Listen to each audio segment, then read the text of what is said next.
তৃণমূল পঞ্চায়েত উপপ্রধানকে গুলি করে খুনের ঘটনায় গ্রেফতার অভিযুক্ত গৌতম দাস।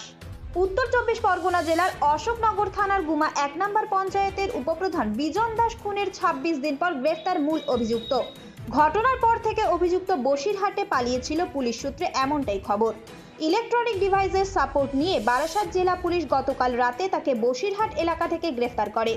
আজ অভিযুক্ত গৌতম দাসকে বারাসাত আদালতে তোলা হবে। পুলিশের পক্ষ থেকে 10 দিনের পুলিশি হেফাজতের আবেদন করা হয়েছে।